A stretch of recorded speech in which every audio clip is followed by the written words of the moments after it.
Welcome to How Do They Afford That, the podcast that peeks into the financial lives of everyday Australians. I'm Michael Thompson. I'm a writer and the co-host of the podcast Fear and Greed Business News. As always, I'm with Canna Campbell, financial planner and founder of Sugar Mama TV, the financial literacy platform covering YouTube and podcasts and books and Instagram and Threads and TikTok. I reckon if that list gets any longer, we'll have to kind of take a break shortly after I do the intro and come back and do the rest of the episode. So you can catch your breath. Yeah, 'cause I'll need a break. You have been very busy, I'm guessing. I have been. I juggle a lot of balls. Yes. A lot of balls that sometimes come crashing down and I burst into tears, and Thomas called me a psycho at times. A nice psycho. Well, a loving psycho. A loving but psycho. I lose my marbles. It's probably a good segue into today's episode, actually, because to do that, you would need to have some good habits. You would need to have some kind of good things that are almost part of your life by default, that you don't even have to think about it. Yeah. Because when you are trying to do so many different things, and so I love a good list. We know that because I'm always trying to look for a way that we can turn an episode into a list. Today is a list. We are putting together the ultimate list of the top 10 good money habits, maybe of successful people. Maybe. Well, I'm going to be providing this list, and I think they are successful habits for successful people. There we go. I'm going to step up and own it. Perfect. This is the ultimate list of the top 10 good money habits of successful people. Is the goal here, Canna? And we should just jump straight into the list, but just one quick preamble question. Just one, that's all. Is the idea here to kind of break some bad habits? I don't think it's more about bad habits. That's a little bit negative. I think it's more about sustainability. Okay, so it's just all good. It's just all good habits. I'm a glass half full type of girl. Okay, all right. Whereas clearly I am very cynical, negative, whingy, complaining. I was about to say more methodical, but that's okay. That's fine if you just want to use it as a free kind of character assassination. That was savage. Into the list. All right. Number 1 is a regular mindset check-in. Okay, which is what you've just done for me. You've checked my mindset. Well, take a moment to just see how you're feeling. You know, working on your financial well-being can be at times exhausting and draining. Yeah. But look at what you've learned, what you've overcome, what you've gained, and how you're feeling about it. Because deep down, you feel good working on your financial well-being. It feels empowering. It feels responsible. You know, you're adulting, as the new fashionable term is. So I think it's really important to take a moment to acknowledge that, because that can often be the catalyst and to reignite that motivation just to keep going. And it's keeping it positive, keeping it present tense, and kind of, I'm drawing on the episode we did a few weeks ago on manifesting and some of those keys to manifesting good money energy. Yeah, exactly. So regular check-in to see how you're going, and even just writing down a few key points about what you've achieved so far, both from a practical point of view. Maybe you've paid $100 extra off your credit card or $200 extra off your mortgage. That is still something to be proud of. Okay. So, create awareness of that so that can carry you to keep going. Number 2, goals. So having individual goals as a couple, or goals as a family. So these can be short-term ones, and then they can obviously be the long-term ones. So I recommend having little ones that, to save up, $1,000 potentially for a family holiday or whatever the number may be. And then as a family goal or a couple goal would be to pay off a little bit of the mortgage perhaps, or to get more money to superannuation, or maybe to start investing or start something up for the children, but to have little short-term goals that can help you feel like you're having those important little wins along the way that will drive you to keep going. So as I say, progress fuels success. Okay. So if you don't have them, make them. Have them and have that big goal, that big dream. So all these little goals will take you towards that big goal. Number 3, budget. Oh. Not just doing a budget, but reviewing your budget, because we're all surrounded with temptations, distractions. You've got to review your budget on a regular basis. How many times have you signed up to something for free 30 days? And you thought, you know what, I'll give it a crack, 30 days, and I can see if it's worth it. Then you've forgotten about it. And then you look at your transactions a couple of months later and discover they've been charging your debit card. Did you know that I discovered a subscription the other day that I didn't know that I had? And it's a reasonably expensive subscription. It was $120 or something. It's for a year. It's for a magazine, you know, like the New Yorker? Yes. And I'd subscribed to that one a couple of years ago. I thought the subscription had lapsed after a year. And so anyway, for the last 12 months, I have just been reading the free articles on the New Yorker website. And then as soon as I hit kind of you've read your 6 free articles for the month. I'm like, all right, I'll see you next month. I'll come back and get my next 6 free articles. The entire time I've been paying for a New Yorker subscription, I could have read everything on that website if I wanted to. And it wasn't until I reviewed things the other day, was reviewing money, I'm like, what is this? And I realized that I had an ongoing subscription that I wasn't actually aware of. So now, in theory, I should cancel that. I've done the same. Oh, good. Yeah, I did with Blinkist, which is a lot more than $120 odd dollars. It's like 300 and something. Oh, yeah, that's... Yeah. Okay. And that was a year subscription, so I was like, ooh, ouch. So review your budget is number 3. Number 4? Insurances. Check that your insurances are up to date and they're covering what you need and you're not paying for things that you don't need. That sounds very boring. But, for example, you know, you might have life insurance, but you have no mortgage. Yep. You may think, oh, hang on, maybe I don't need as much life insurance. Or you might review it and go, oh my goodness, my income protection policy doesn't actually cover my current salary. Yep. I need to bump that up. Or I have no annual leave or sick leave and I've got a 180-day waiting period on my income protection. I need to adjust that and update it. Or you might realise suddenly that you're actually double insured with outside insurance and insurance in your superannuation or something. This is perhaps speaking from experience. Experience, yes. Yep. We know about that one. Number 5 is superannuation. Checking your superannuation account balance, checking that it's been invested where you want it to be, that it's performing to your expectations, and most importantly, making sure that your employer SG contributions are going in, or if you're self-employed, that you're making those contributions. Okay, and so that's essentially just going through your statement. Your statement. Yes, you can jump online and look at your account balance and look at all the transactions and see that lovely breakdown that most superannuation account providers have available for you. And obviously then comparing that with your pay slips as well and making sure that the payments that are supposed to be going in from your employer are actually going in. And then potentially this might also be, and I don't want to accidentally jump ahead to a tip that is in numbers 6 through 10, but this might be where you go, you know what, I don't think this is doing as well as it could be, or it's not quite what I want it to be at, or I reckon I need to be more conservative or more kind of aggressive, a little bit more aggressive in my approach. And that might be where you go, you know what, it's time for some professional advice. Exactly. And that's when you go and make that very important, helpful appointment to see a financial planner and get personal advice from them. Okay. All right. That is the first 5. Regular mindset check-in, goals, budget, insurances, superannuation. Very quick break, and we'll do 6 through 10.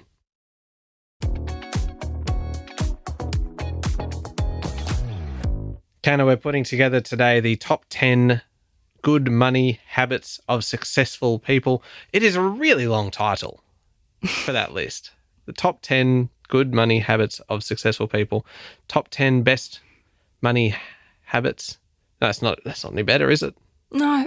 Do you have any suggestions on how to kind of liven this up, sharpen it up? Oh, you're the guru at titles. I write for Sugar Mama's Fireplay podcast, my titles are so long. I've actually started doing a bit of a stalk of your titles. Oh, really? Because you do them very well. Yeah, they're very snappy. No, I need to learn from you. You have to teach me a few things. All right. So by the time that this episode actually ends up online, the title of the podcast could in fact be very, very short, very snappy, and very kind of effective. So wait and see. We will come back to that. No brainstorming during the episode. Number 6. What is your 6th habit? It's a little bit morbid, but it needs to be done and we need to put it out there. And that's estate planning. Oh, check that you've got a will and that it's up to date. It includes all the assets that you own. So if you recently bought a home or you've started a share portfolio, or something's changed in your situation, you've had a child or new partner, perhaps you need to just review that estate planning goal of yours. So that would be speaking to a lawyer or getting someone to look over your current will. And then also it includes looking at your super again, because super passes out, or it's separate to your will, and just check if you've got maybe a binding death nomination. Oh, yeah. Because they also lapse. what do you think of those, like the will kits, the do-it-yourself ones? Because I've heard that they're useful to an extent, but they're no substitute for actually getting something professionally done. I've heard exactly the same. I think for people who are in very simple situations where, a single person with, no major financial responsibilities yet, they can be a very cost-effective way of having something in place rather than nothing at all. But for the majority of people, they need to actually go and get advice from a lawyer. And also when they do see a lawyer, quite often the lawyer can sort of proactively recommend something that's quite strategic that protects assets or helps reduce triggering capital gains tax or really upholds your best interests and your priorities as to what might happen to your money and your estate if something was to happen to you. Or actually, if you are unable to make decisions because you're, in having treatment or something's happened to you and, you're incapacitated. Okay. That is interesting. And it would be an enormous peace of mind that would come from having all of that set. That's number 6. What about 7? Number 7 is investing and building up passive income streams. So I've spoken about my Rolls-Royce, ultimate goal for everyone is to have enough passive income to allow you to have that financial freedom and independence in your life. So, checking in and say, okay, well, what investments have we got? What passive income have we got? How much do we ultimately want? And how are we tracking towards that? So that's always a great one to do. That is a habit that's got about kind of 20 episodes on its own built into it, doesn't it? Because that is a fairly hefty thing. And so in terms of kind of creating that as a habit, that would almost just be kind of start that ball rolling and keep checking in. Yes, absolutely. Okay.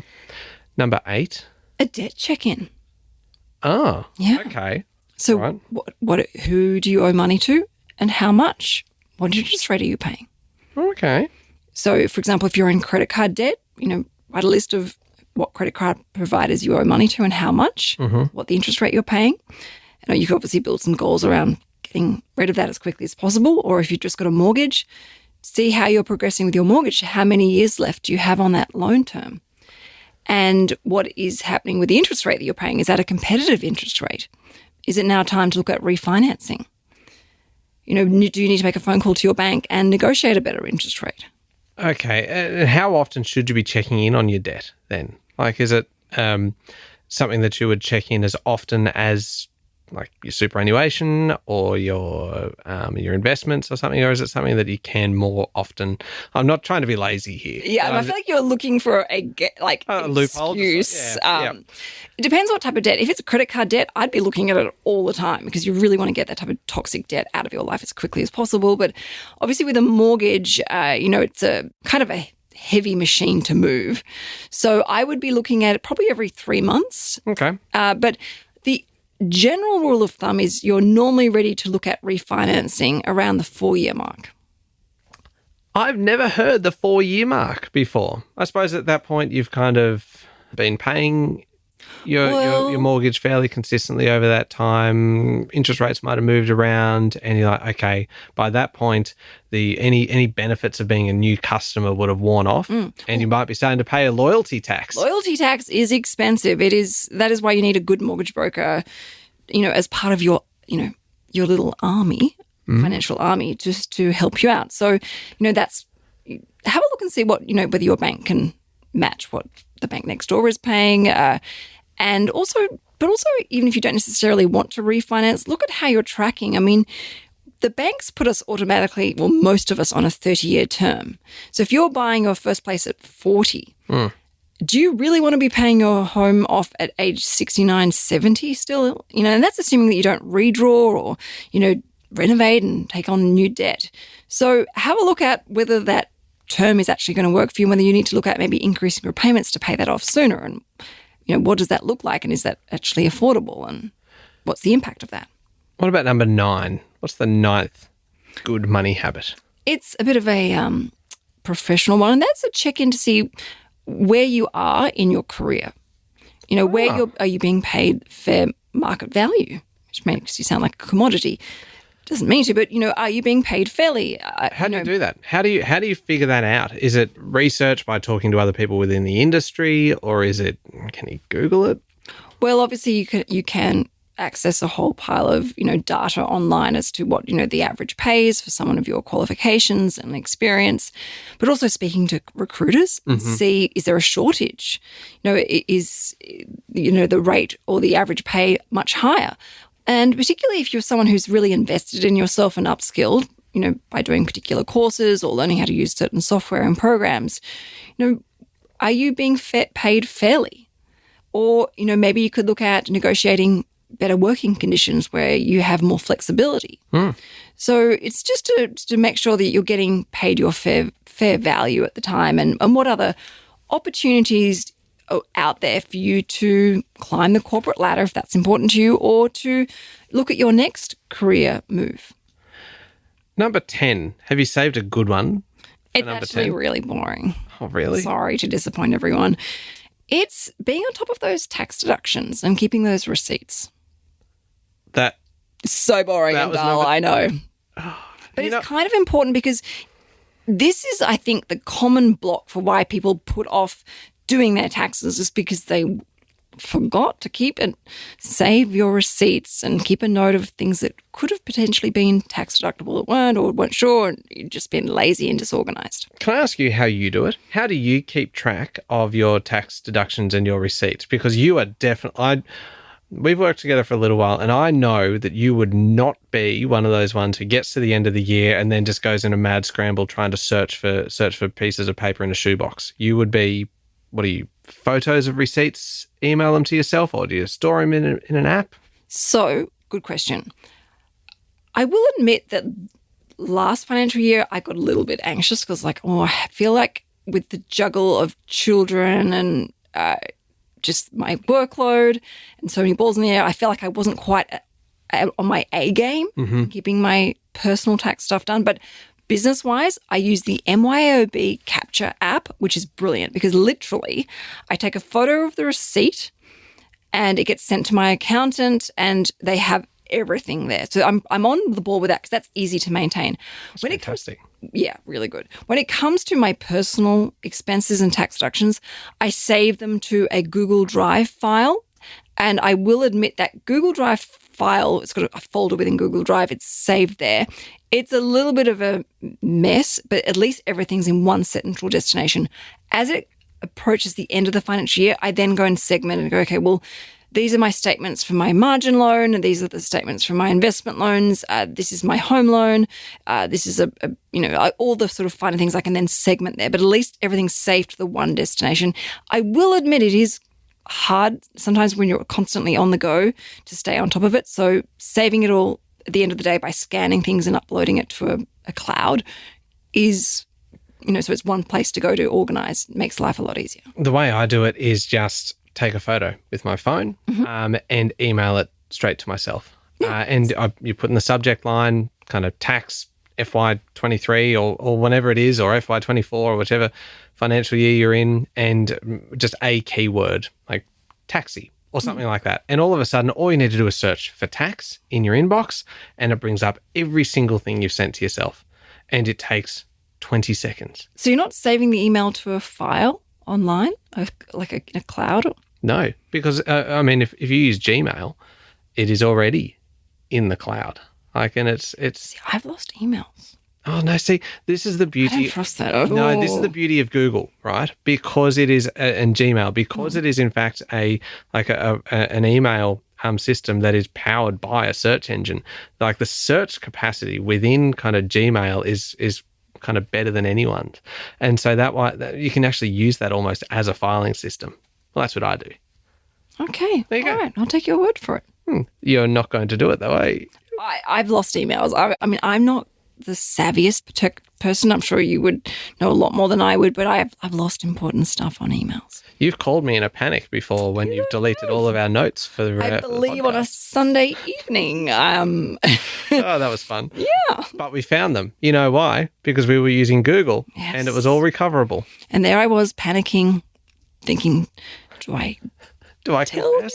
him, or do I just pretend it's all fine? Do we just rock up on Monday morning and go, I don't know where it was there when I last saw it, and then we would know it's you because we can see then who's accessed the document. So again, technology. Yeah, and that's when you said, "Can you delete it?" I actually deleted it. Yep. There you go. That's how tech savvy I am, deleting my own work. You've highlighted all and you've hit the delete button. So it's just anyway. All right, they are 10 good tips, 10 great tips. Okay, from. You know what? I'm going to go from 10 down to 1 so that we don't finish on the on tax deductions again.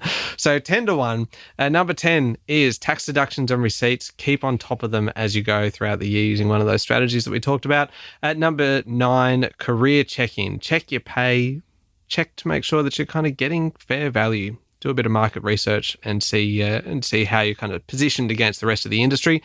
Number 8, do a debt check-in every 3 months or so. I see when I ask you those questions, like how often would you do that? I take that then as gospel and I write down every 3 months. It kind of says it, so it must be true. Number 7, investing and passive income streams. Really kind of maybe use that as the trigger to kind of get some advice and start getting yourself set up with some professional assistance. Number 6, estate planning. Really one that I reckon a lot of people would kind of overlook, but it is a successful or a habit of a successful person because it just then takes that worry out of the equation. Yeah. Once it's done, you can just kind of put it to one side and it's there for now. Well, you just have to review it if your situation changes. Yeah, indeed. Which is why it's a habit, not a once-off. Okay.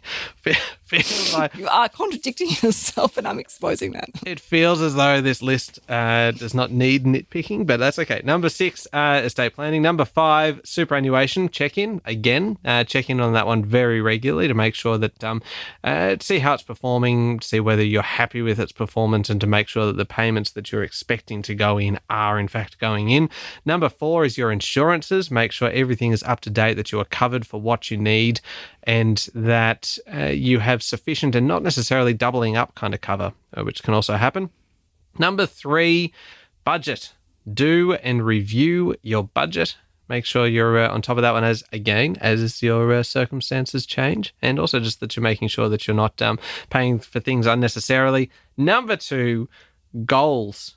If you don't have goals, set some. They could be individual goals, they could be couple goals, they could be family goals, they can be short-term goals, they can be long-term goals, but have some goals because it gives you something then to work towards, and which all feeds into number 1, a mindset check-in to keep yourself positive, to keep yourself kind of looking ahead and to what you're working towards, because otherwise it can just start to kind of wear you down a little bit, especially when you're juggling a whole lot of things. If you are one of these successful people with a whole lot of things on your plate and you want to have all your good money habits in order, it helps to have a mindset check-in to make sure you're heading in the right direction. That's a good list. It is. I think that's a power list, I'd call that. A power list. There's your title. That may well make it into the title. Have you got a savings hack? I know we've got a lot of value out of you here today. Great list, but I'm going to ask for something else. Have you got a savings hack for us? I do. So there is a new telco provider called More, which is, I believe they use the Telstra network, and it is partly owned by CommBank. Now, they have a lot of amazing specials on right now, and some customers with CBA can get 3 months free with More. And they also get 10% off their monthly mobile phone bill ongoing. Yeah, I think if they pay for it using their Commonwealth Bank credit card or something. Or debit card, yeah. Yeah, it's and it probably goes into a broader savings hack as well, which is look at the discount telcos that are out there because they all use one of 3 networks in Australia. They are all using kind of either the Telstra network or the Optus network or the Vodafone TPG network, and they will disclose which one it is. And so you can see all of these discount telcos, and if you want to kind of go with one of the big ones, but you don't want to pay those fees that are associated with them, you can actually look at the discount ones, see which ones are actually using the hardware of, say, Telstra or of Optus, and you can go with them, and you can actually get a lot of the same technology benefits without having to pay quite as much money. But you always want to check your coverage to make sure that where you live or where you work has a strong signal. Yeah, indeed. God, wasn't that a nice little hack? It feels like that was a joint hack. It wasn't just yours. It was. That was our first go us. Teamwork makes the dream work. It really does. All right. If anybody wants more information, where do they find you? Fastest and easiest place to get a hold of me is on Instagram at SugarMamaTV. Excellent. And you can hear me every day with Sean Aylmer on Fear and Greed, Australia's best business podcast. Thank you for listening to How Do They Afford That? Remember, please to hit follow on the podcast and please leave us a review as well. We love that. Next week, we are talking all about savings accounts and what to look for in a savings account, and also term deposits and all things like that. It'll be a really good one for anyone kind of looking at different options for investing, looking for different options for what to do with their money. Just a really nice one to help you get started. Don't miss it.